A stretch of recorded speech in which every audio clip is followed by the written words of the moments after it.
está constituido por personas que trabajan en el conocimiento de sí mismas y en la búsqueda de la libertad interior que entrega la expansión de la conciencia en pos de una relación cada vez más armónica consigo mismas, la sociedad y el mundo que nos rodea. Este trabajo se realiza en la vida diaria con herramientas tales como la meditación, la reflexión y el estudio de enseñanzas que forman parte de la tradición espiritual de la humanidad, buscando valores que ayuden a expandir la capacidad de amar.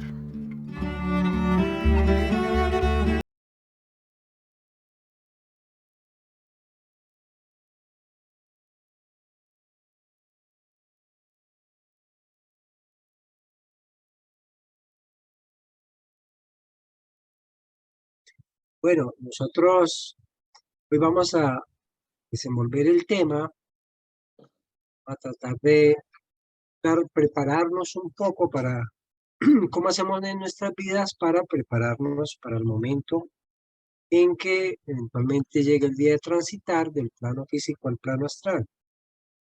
Y, y bueno, y se nos viene a nosotros, además de la alegría que tenemos en este instante de estar aquí en esta conversación, eh, una pregunta. La pregunta eh, que me atrevería a hacer es, ¿somos conscientes de nuestra mortalidad? ¿Queremos serlo? Juan Carlos, no sé, ¿tú qué opinarías al respecto? Yo creo que los seres humanos, por lo menos una gran parte de ellos, sí somos conscientes y al mismo tiempo no. Porque desde pequeños, en las escuelas, en los colegios, se nos enseñan muchas cosas que nos llevarían a reflexionar acerca de nuestra mortalidad. Es decir, nos enseñan, por ejemplo, que todos los seres vivos tienen un ciclo. Los seres animados, y yo diría que los seres inanimados, todos cumplimos un ciclo de vida. Entonces, no podemos decir que nunca nos han mencionado la muerte, por lo menos en forma indirecta. Se nos hablan de procesos, se nos habla de temporalidad, se nos habla a través de la vida de declinación, de caducidad, de término, de finitud, de que tenemos un plazo.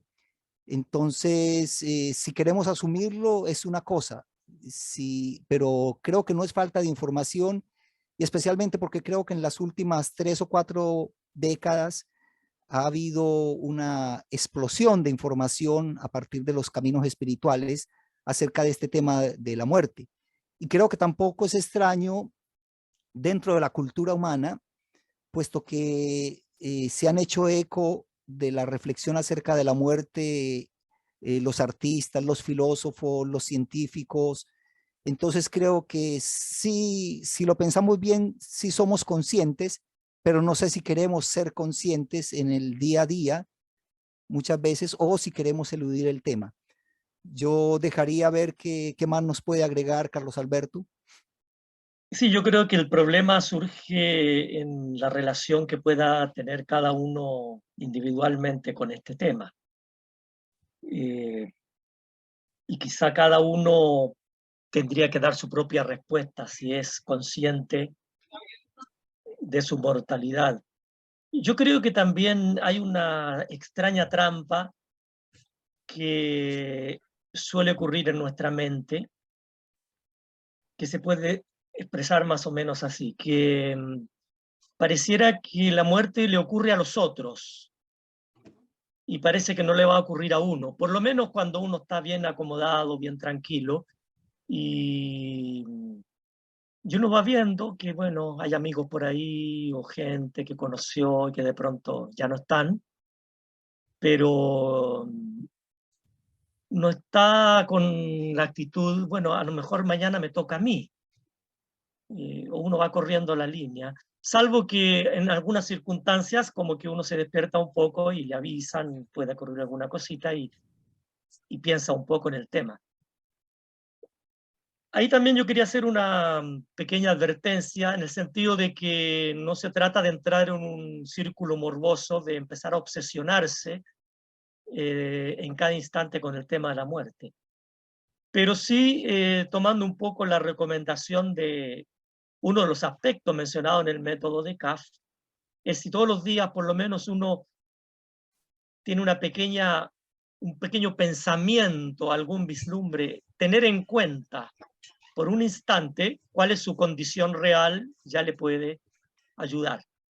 Entonces, creo que no está de más hacer ese esfuerzo, no va a sobrar, y si uno ya es consciente, bueno, bienvenido, pero si no lo es, un pequeño acercamiento en cuanto a ir recordándose. Bueno, por ahora lo voy a dejar ahí.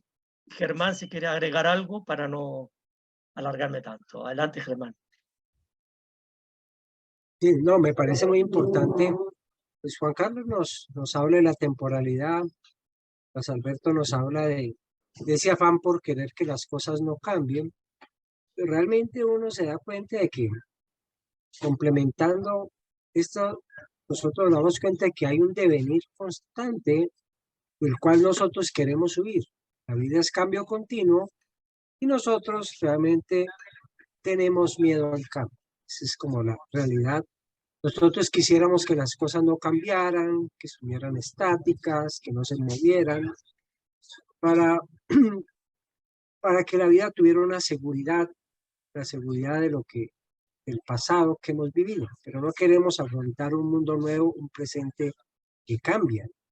Entonces, realmente ese miedo al presente, ¿cierto? A vivir ese presente real, es lo que marca también para nosotros en este instante, digamos, lo que también significa para nosotros la muerte. O sea, nosotros tenemos que aprender de alguna manera a aceptar el presente y aceptar el presente como cambio continuo.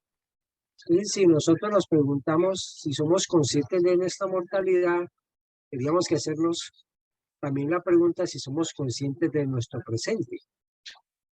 Entonces, esa va siendo como la pregunta que sale, digamos, de lo que hemos hablado aquí nosotros tres, es si realmente nosotros sí estamos viviendo el presente, que es cambio continuo.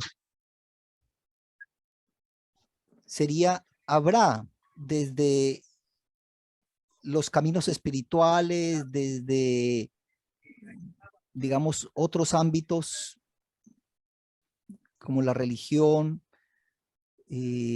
¿alguna recomendación de prepararse para la muerte?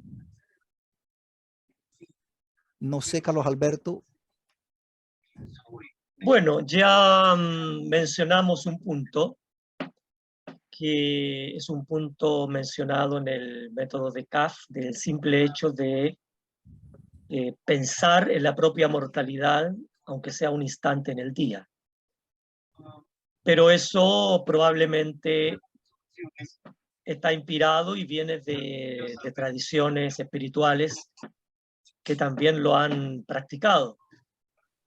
Y yo diría que ese ejercicio se puede ampliar para darnos cuenta que en la vida, en esta encarnación, tenemos o hemos experimentado múltiples, llamémoslas pequeñas muertes.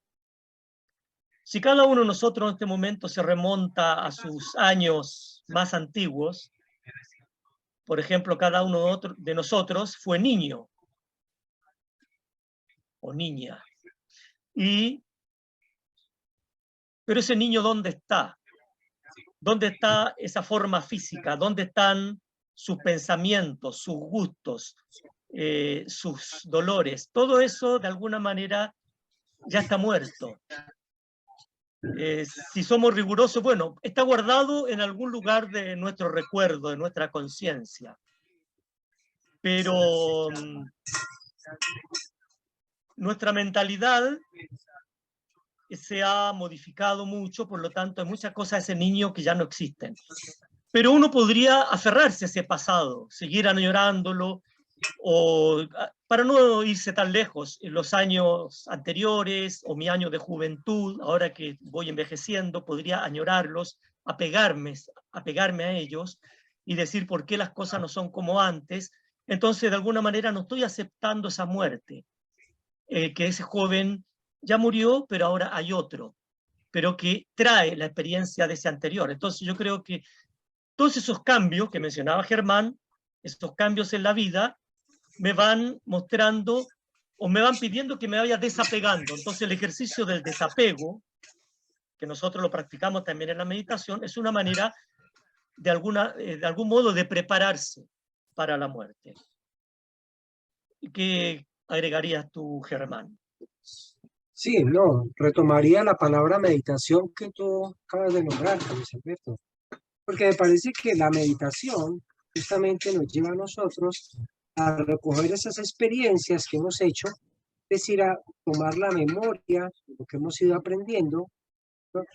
Y la meditación nos lleva a entenderla, pero al mismo tiempo nos lleva a nosotros a ejercer un propósito que lleve realmente a renovar nuestras vidas.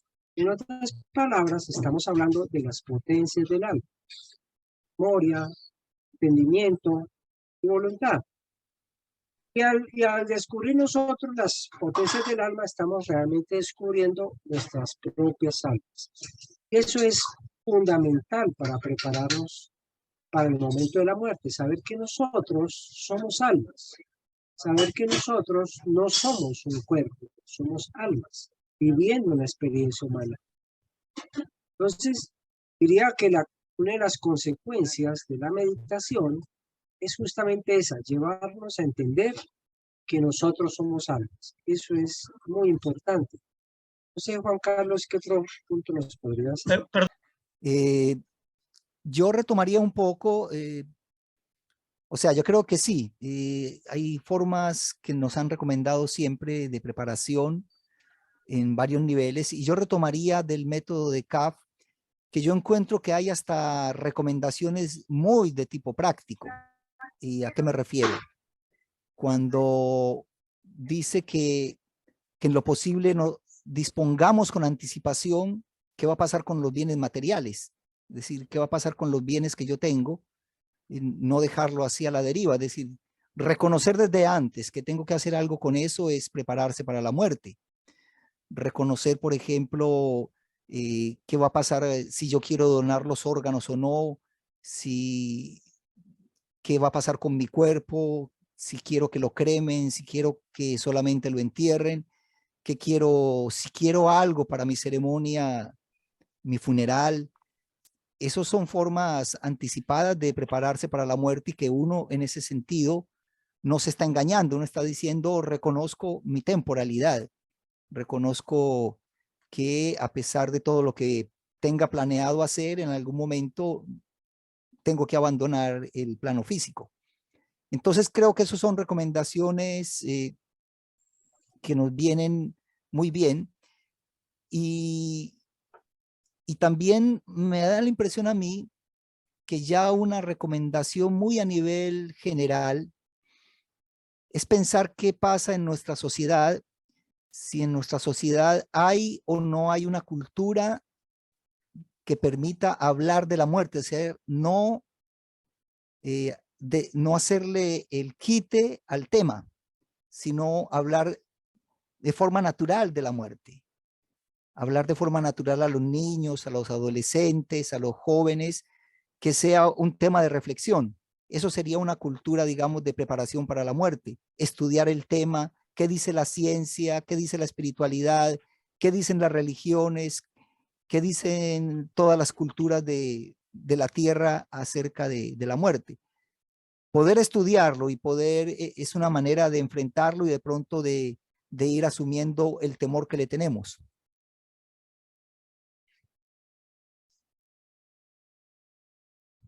Tenemos otra pregunta para estimular algunas ideas, como para agregar otro ángulo. Cuando nosotros estábamos conversando este tema, veíamos que este tema está muy vinculado a cuál es nuestra concepción de la realidad de la existencia. O sea, el significado de la muerte está determinado también qué concepción tenemos del ser humano.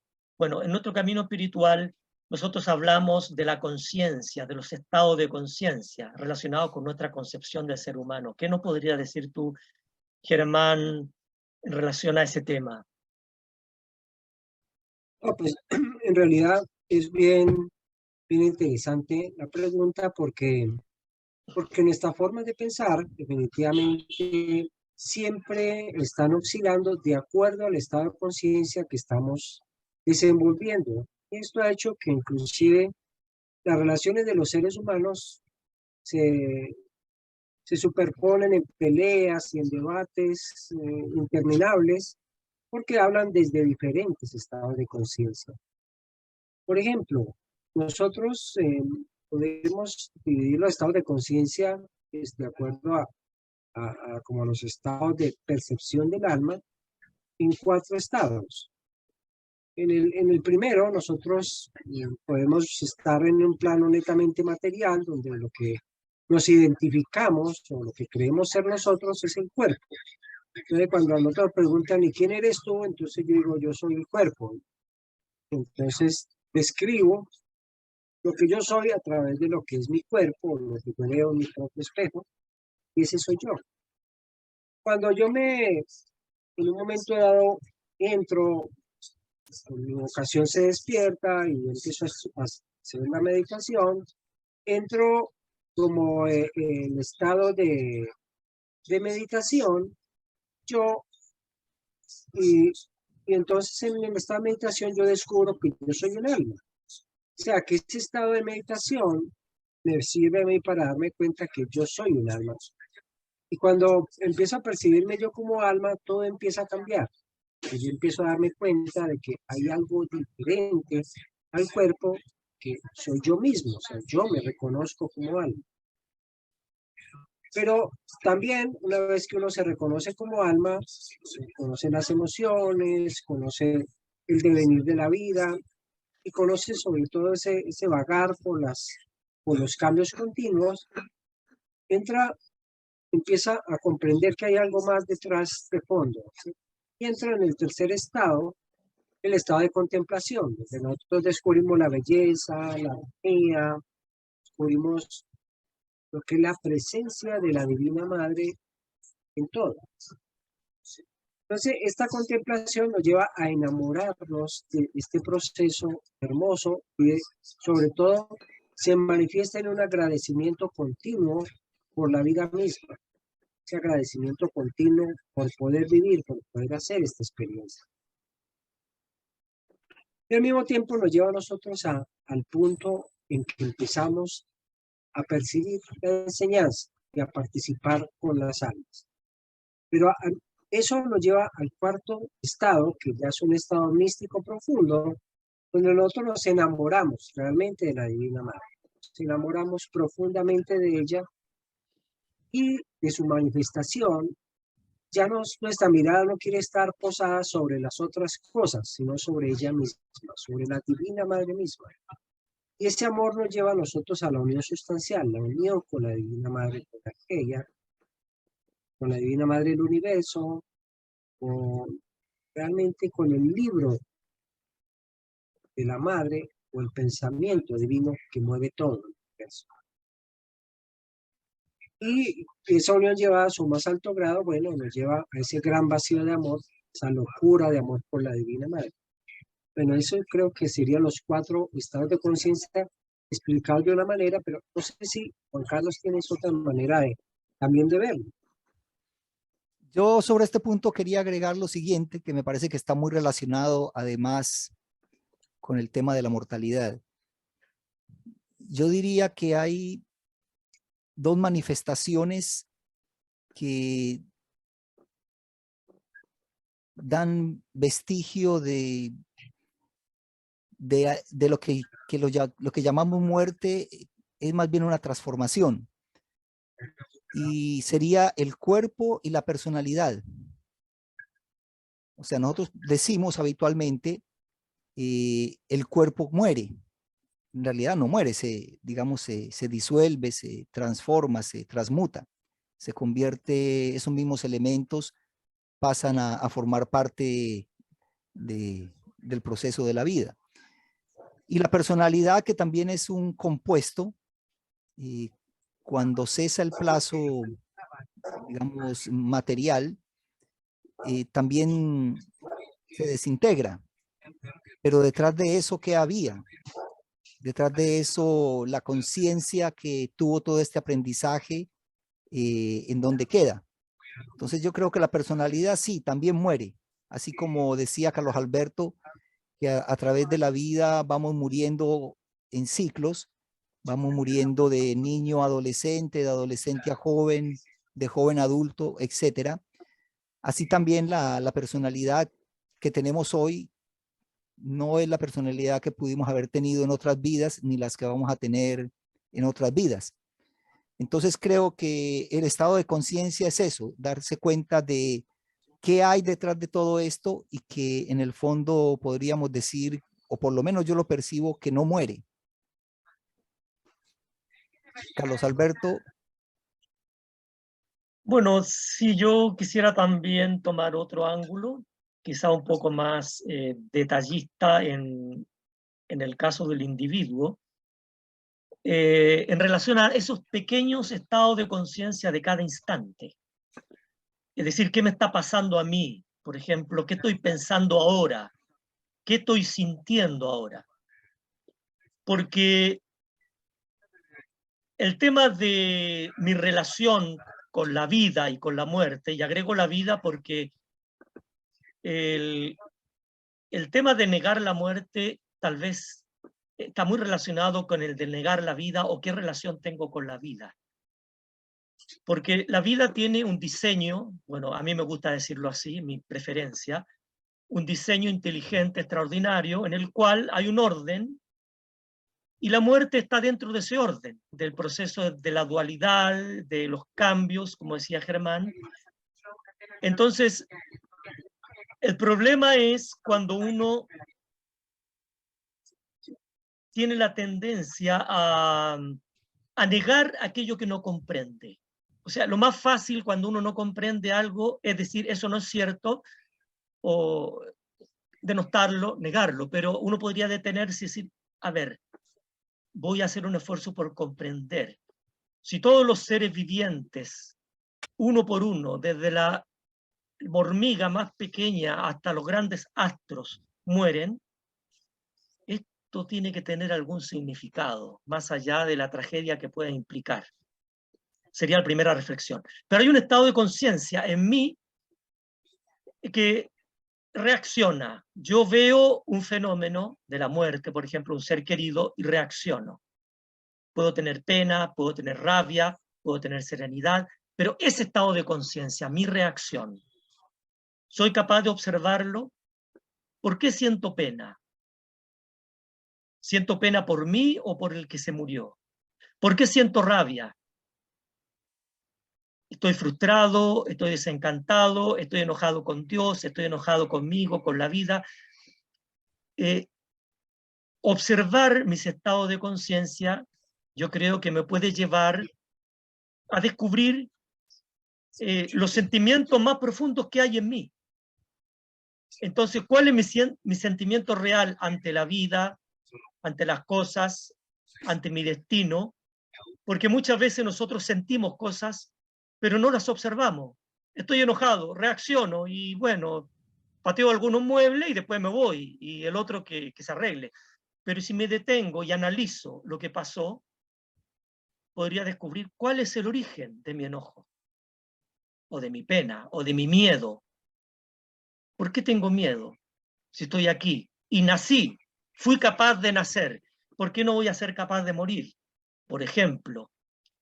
Bueno, pero en resumen sería observar mis estados de conciencia profundamente cuando yo tengo un miedo, cuando tengo cualquier sentimiento, me puede llevar a descubrir cosas en mí mismo y tal vez cambiar mi relación con aquellos objetos que generan esos estados. Bueno, ahí, Germán, si quieres agregar. No sé si dimos la vuelta completa, que no, creo que te toca. Parece que sí. Pues ya dimos la vuelta completa. Bueno, Así que María Angélica, te cedemos la palabra.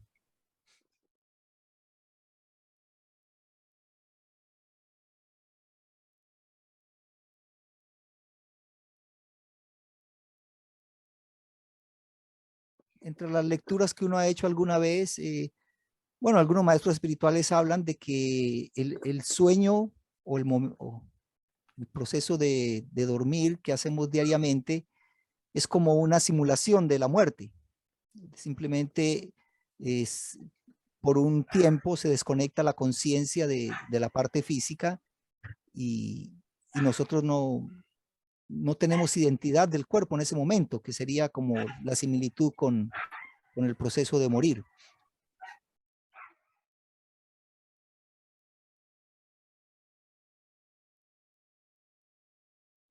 Hay sistemas de creencias.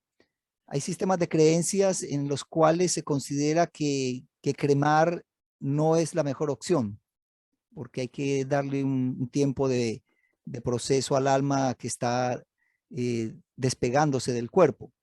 Pero hay otros sistemas de creencias que dicen que no tiene la menor importancia porque el alma no puede ser consumida por el fuego, ni afectada por el aire, ni por el agua, ni por la electricidad, ni por los rayos, ni por las rocas. El alma, el cuerpo ya dejó de ser su vehículo y el alma no se va a ver afectada en su proceso espiritual por esta situación. Así que yo creo que sigue siendo una opción personal que uno puede manifestar como su deseo anticipado, que es lo que quiere que hagan con su cuerpo. Ahí dentro de las creencias que hay acerca de la cremación y la no cremación, hay dos cosas que nosotros tenemos que considerar. Se dice que cuando la cremación está muy próxima al momento en que la persona murió, la persona puede sufrir, pero por efecto del desapego, no porque tenga, como dice Juan Carlos, muy bien, el alma no se puede quemar, pero sí por efecto de uno estar apegado al cuerpo y ver que ese cuerpo lo consumen, puede usted sufrir algo dependiendo del grado de apego que tenga al cuerpo. Entonces puede estar pensando que me están quemando, no que están quemando un cuerpo, un vehículo, sino que yo me estoy quemando, me están quemando. Esa impresión puede ser difícil, dolorosa, ¿no? Y a veces las enseñanzas dicen que si se hace cremación, ojalá sea 4, 5 o hasta 7 días después, para evitar como que yo ya me haya desapegado del cuerpo y entonces ahora sí lo pueden cremarlo si quieren. Pero desde otro punto de vista, por ejemplo, desde el budista o del budismo, aún de las tribus, muchas tribus americanas, tienen el hábito de quemar. Y eso tiene una raíz también muy importante, es que cuando nosotros morimos, digamos, lo que le da forma a este cuerpo es el molde. Ese molde lo llaman cascarón astral, ¿no es cierto? Es el que trae como ese molde que en el físico hace que nosotros tengamos estas características. Cuando uno muere, queda ese cascarón astral todavía dando vueltas un tiempito hasta que también muere, pero dicen que no conviene, en algunas religiones, no conviene que ese cascarón quede por ahí vagando, que ya no tiene alma, ¿no es cierto? Entonces ya estaba en otra parte, y está el cascarón por ahí dando vueltas, es mejor quemar, para que no sea habitado por otros seres malignos e perniciosos y demás que moran en el astral. Entonces, desde ese punto de vista, o sea, por un lado sería bueno cremar para evitar que habite nuestro cuerpo astral, nuestro cascarón astral, no cuerpo, no cascarón astral. Y por otro lado, no es bueno cremar tan pronto porque de pronto nos podría, bueno, nos podría causar, si no estamos preparados, nos podría causar un sufrimiento por el apego.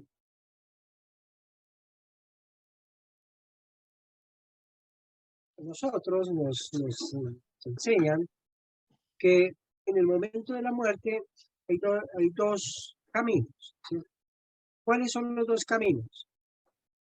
En un camino nosotros estamos identificados con el cuerpo identificados con esta personalidad, como hablaba también Juan Carlos antes, ¿no es cierto? Identificados con una personalidad, un yo, y en el momento de la muerte esas dos cosas están muriendo nuestro cuerpo, muriéndolo, transformándose en otra cosa, ¿no es cierto? Pero también ese yo, que era esos papelitos que cuelgan en la pared y que dicen que soy yo, pues bueno, esos papelitos ya empiezan a ser caducos, esto ya empieza a desaparecer. Y al mismo tiempo con eso, nuestras posesiones, los barcos, los yates, bueno, todas las posesiones que tenemos, se quedan aquí, nosotros no nos las podemos llevar. Eso implica para nosotros una muerte, ¿sí? Dolorosa, fuerte, implica para nosotros un duelo, un sufrimiento, todo eso. Pero, de otro lado, cuando nosotros dejamos la materia, o sea, estar sumergidos en este cuerpo, se abre para nosotros una gran posibilidad. Y es la posibilidad de abrir los ojos a la Divina Madre. Por fin nosotros salir de este cascarón, ¿no es cierto?, de esta cáscara que nos dura, material, fuerte, y podemos por fin abrir los ojos a la Divina Madre, a Dios. Entonces, nosotros tenemos siempre los dos pasos ante nuestros ojos. Identificarnos con la materia, sufrirlo, llorar por lo que perdimos, el cuerpo que se transformó, las identificaciones que ya no podrán ser más, ¿cierto? Y eso implica un sufrimiento, un dolor, y eso es realmente los duelos que vivimos los seres humanos, de nosotros y de los demás. Pero, ¿por qué no vemos que estamos partiendo a la unión con Dios? Siempre y cuando hagamos del momento de la muerte el momento de la oración. Entonces, nosotros nos está faltando confianza en la Divina Madre. Confiar en que la Divina Madre está allí. Nosotros hemos estado sumergidos tanto en nuestra oscuridad racional, tanto identificados con este cuerpo, que aún para nosotros como seres que trabajamos el desarrollo espiritual, todavía decimos, es que yo sufro horriblemente porque esta persona se me fue. Pero, ¿a dónde se fue? No se ha ido. Simplemente no está con un cuerpo. Está, pero es más, está con más posibilidad. Está ahorita con los ojos abiertos, puede ver a la Divina Madre. Entonces, para verla, nosotros tenemos que hacer un montón de ejercicios, sumergirnos en estados de contemplación fuerte, a ver si logramos percibir a la Divina Madre. Pero el que ya murió, por fin, ya se sacó la materia encima. Bueno. Validando todo lo dicho, pero pensando un poco en la pregunta de ese dolor que uno siente con el ser querido, y como decía la pregunta, un poco a veces más que quizás esté más preparado para la propia muerte que para los seres queridos. Entonces, bueno, yo varias veces, día anterior y en estos años, me ha surgido un comentario hacia mí mismo, que voy a atrever a decírmelo aquí, que cuando uno se pone más viejo, a veces se pone más sensible. Entonces, bueno, a algunos les pasará, a otros no. Pero escucha esas canciones antiguas, esos tangos, o algunas canciones de la nueva ola de los años 60, y uno siente que las emociones, o sea, hay una parte de la emoción que viene por otro lado, y uno dice racionalmente, pero si esto es una tontera, pero si esto no es ridículo, y sin embargo uno siente cosas. O sea, hay una parte de uno que siente más allá de su razón. Entonces yo creo que eso también ocurre cuando muere algún ser querido, y entonces yo creo que independiente o junto con entender, es como comprender esa parte de uno, ¿no? Comprender a ese niño o a ese viejito o a ese, qué sé yo, el que está ahí sufriendo. Después uno le puede explicar, pero no sentirse mal por ese dolor. Claro, uno a veces quiere guardar el dolor, quiere como no sentir, pero si lo siente, lo siente. Aún teniendo todo ese conocimiento que dice Germán, y toda esa, que a lo mejor no lo ha visto, pero está convencido que es así, pero siente. Entonces yo diría que dejar que vivir ese instante, sentirlo, y Debe ser porque uno lo siente más por el otro, porque el otro va a estar lejos, no lo puede ver. Cuando yo me muera, supongo que me voy a ver a mí mismo, que no voy a estar lejos de mí mismo, pero el otro ser querido, ¿dónde lo voy a encontrar? Si uno se pone a pensar en eso, es un poco angustiante. Pero, por otro lado, a mí por lo menos me sirve, si uno conversa con él o con ella a la distancia, aún antes que se muera, y se comunica, practica la comunicación mental, la comunicación de los sentimientos, tal vez después va a seguir comunicándose, porque ya está entrenado en comunicarse sutilmente con las cosas, no solamente con la persona presente, con la imagen. Bueno, es lo que yo... A mí me parece supremamente interesante el tema de por qué los seres humanos, al parecer y por evidencias arqueológicas, desde siempre han tenido como una actitud diferente frente al proceso de la muerte. Es decir, de tener un ceremonial para ese momento de la vida. Entonces, no solamente somos nosotros los que cuando fallece un ser humano, tenemos todo un ceremonial de velarlo, de decirle alguna, digamos, según la creencia religiosa, algún servicio, decirle algunas palabras de homenaje. Y dentro de ese contexto, yo entiendo la pregunta. Yo diría que expresar el dolor no deja de ser una forma en que uno sinceramente está homenajeando a la persona que se fue. Es como parte de ese, sí, como de ese proceso, de esa educación cultural también. Yo diría que es como una forma de hacer el homenaje, aunque también se habla de que en realidad uno está llorando por uno mismo, por la pérdida, pero yo diría que viéndolo así, es como un homenaje que uno hace, es la forma de expresar, porque de todas maneras uno en sus oraciones, en sus deseos, le está diciendo que bueno, que descanse, que le vaya bien, que continúe su proceso. Entonces, en ese caso, el dolor, claro, es una manifestación también de cariño, diría yo.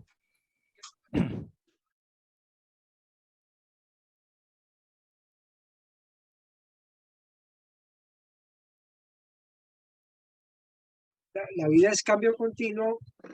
Es más, diría que simplemente más bien por ahondar la respuesta que ya está dada, que es cambio continuo y que tiene que ver mucho con CAP, y es que realmente la vida es renuncia, ¿cierto?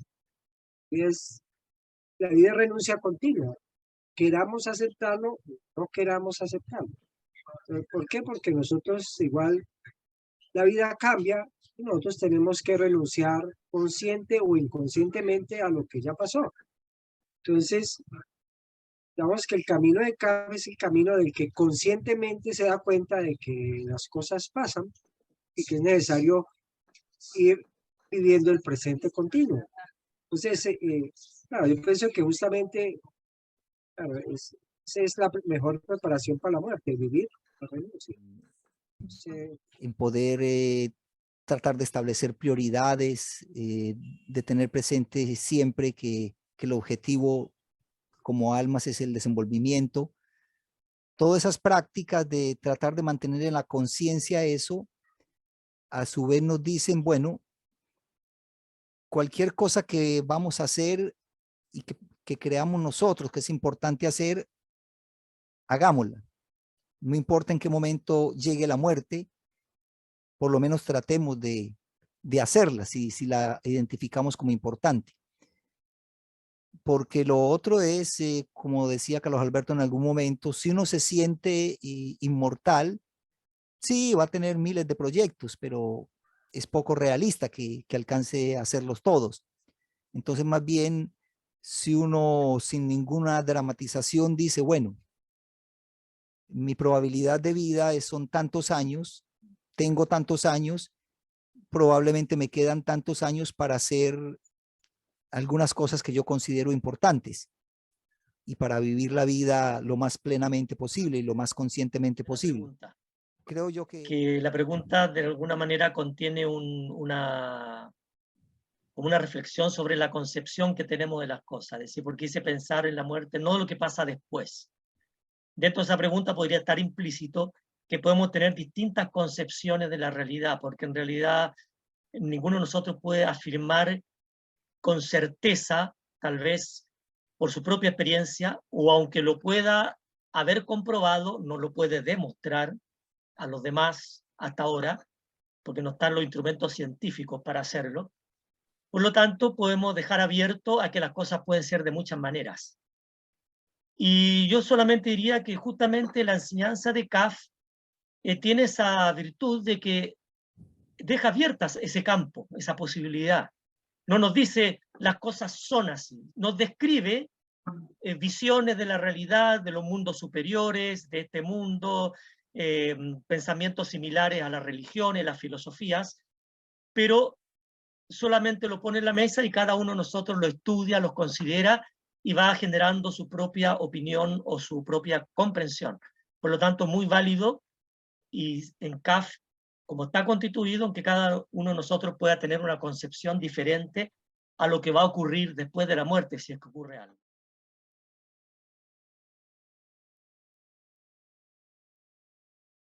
Nosotros tenemos 3 bloques de cómo estudiar la muerte. Bueno, el que uno es antes de la muerte, ¿cierto? O sea, en nuestro diario vivir, qué hacer en el momento mismo de la muerte, cómo ayudamos a aquel que está agonizando, como nos decía ahorita Rolfi, por ejemplo, y lo que podemos hacer después de la muerte, que tiene que ver mucho con lo que nos estaba hablando ahora último, que tiene que ver con el duelo, que tiene que ver con muchas otras cosas que van después de la muerte. Entonces, nosotros hoy quisimos abrirnos sobre toda esa primera parte, que es preparación para la muerte durante la vida, ¿cierto? Que es lo que hemos... Yo estaba pensando en lo siguiente, porque lo escuché en algún video por ahí de otra persona. ¿Qué preguntas podría hacerse uno como para darle sentido a la vida antes de morir? Es decir, si hipotéticamente cuando yo me muera, alguien me está esperando y me pregunta, bueno, pero ¿tuvo sentido su vida para usted? Es decir, ¿valió la pena? ¿Usted cree que pudo hacer un aprendizaje significativo? Un aprendizaje de conciencia que para usted fue importante, tuvo sentido. Entonces yo creo que eso respondería a que ser consciente de que hay un momento en que se termina por lo menos el plazo de ese aprendizaje y hace que uno valore la vida. O sea, estar consciente de que se va a morir hace que uno valore la vida, que uno valore sus ideales, que uno valore los esfuerzos que está haciendo por comprender de qué se trata esto, por comprender el universo, por comprender el alma humana. Entonces, sí, yo creo que está relacionado y que tiene sentido. Algo breve. Yo creo que, siguiendo con lo que dice Juan Carlos, en esta vida física y temporal, todo tiene un plazo. Entonces es interesante en ese sentido tener conciencia del concepto de la muerte, es tener conciencia de los plazos de la vida. No quiere decir que llegue un momento en que si uno no hizo algo antes no lo puede hacer después, pero va a ser diferente. No es lo mismo. La naturaleza tiene ciclos, tiene plazos, las cosechas, las siembras, el estudio, el aprendizaje, las profesiones, todo, cada cosa tiene un plazo.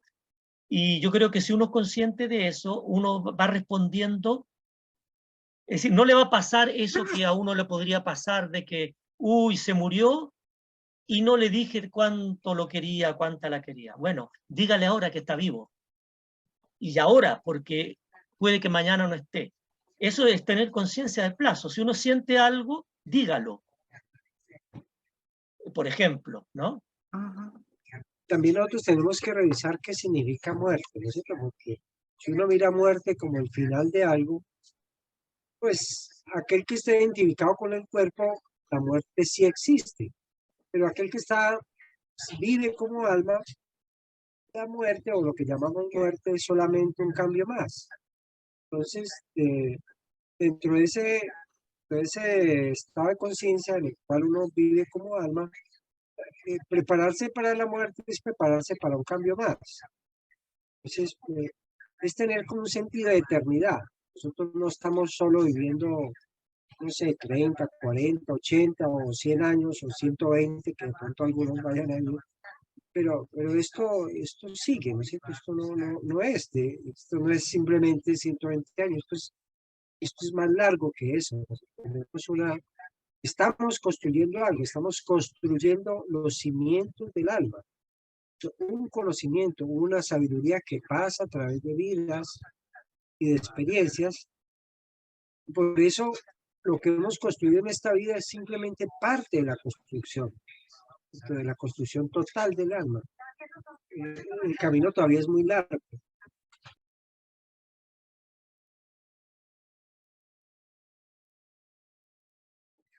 Digamos, una vez podemos ser padre, hermano, hijo o amigo o simplemente un conocido, ¿cierto? Pero y otra cosa es una relación que viene por siempre y que seguirá por mucho tiempo más, una relación de almas. Cuando nosotros llamamos a una persona que se fue para recordarle nuevamente los apegos de esta vida, como si tú le dijeras, papá, mamá, te sigo recordando y tu casita aquí está y aquí está y tus títulos, que no te hemos olvidado todo lo que hiciste en esta tierra, bueno, etcétera. Eso es, digamos, una fuerza de un pasado que para él es un pasado. Y en ese sentido no conviene, si yo lo llamo para eso, ¿cierto? Es como decirte, te llamo, si nuestro padre se ha llamado, por decir algo, se llama Pedro, entonces yo digo, Pedro, papá mío, te recuerdo que yo todavía aquí te seguimos admirando y te hemos hecho una estatua en tu honor y bueno, no, eso estaría mal, ¿cierto? Es como tratar de cortarle el paso a la evolución de un alma que quiere seguir en el proceso del desapego y rumbo a otro conocimiento, a otro mundo, tiene una vida por delante. No puede quedarse atado al pasado, eso sería el pasado. Pero hay algo que es muy lindo y es la relación de almas. La relación de alma está basada en el amor, ¿sí? Ya sea papá, hijo, papá, hermano, lo que sea. El hecho es que son dos almas que han hecho una experiencia y se aman. Esa experiencia es vital, ¿cierto? Y dura mucho tiempo, se vive y se convive durante vidas, ¿no es cierto? Y adquiere inclusive muchas, pero refiriéndose a la vida nomás ese tiene una importancia grande en el sentido de que cuando tú mueres, aquel que ya ha partido se acerca y es parte de la Santa Compañía. ¿Quién es la Santa Compañía? Es decir, nosotros siempre hablamos de que hay un guardián del umbral, otros dicen que es el ángel de la guarda, pues bueno, el hecho es que hay una protección de alguien que nos acompaña. Pero hay otros seres que están allí y la gente dice, ¿quiénes son ellos? No, la Santa Compañía. ¿Quién es parte de la Santa Compañía? Generalmente es mi papá, mi mamá, el amigo que tanto me quiso, mi maestro, mi director espiritual, etcétera. Esa es la Santa Compañía. O sea, las almas siguen una relación muy fuerte, pero como almas, ¿no es cierto? Entonces, si yo llamo a alguien, estoy en una situación muy dura, digo, y veo a esa otra alma como mi protector, yo digo, protégeme, ¿sí? Pero tú no le estás diciendo que venga nuevamente al pasado, estás llamando para que te asista en tu vida, ¿cierto? Como Santa Compañía, como aquel que te acompaña, que te favorece, y realmente las personas que aman siempre son protectores de aquel que ha quedado en la tierra. Esa parte es interesante, pero hay que saberla. Muy bien, ha llegado el momento de despedirnos. Queremos agradecer en primer lugar a nuestros expositores por su hermosa conferencia, a todos ustedes por su interés y valiosas preguntas, y muy en particular a quienes se unen a estos encuentros por primera vez. Deseamos dejarles cordialmente invitados a nuestro próximo encuentro y por favor no olviden de compartir e invitar a sus familiares y amigos. Tengan todos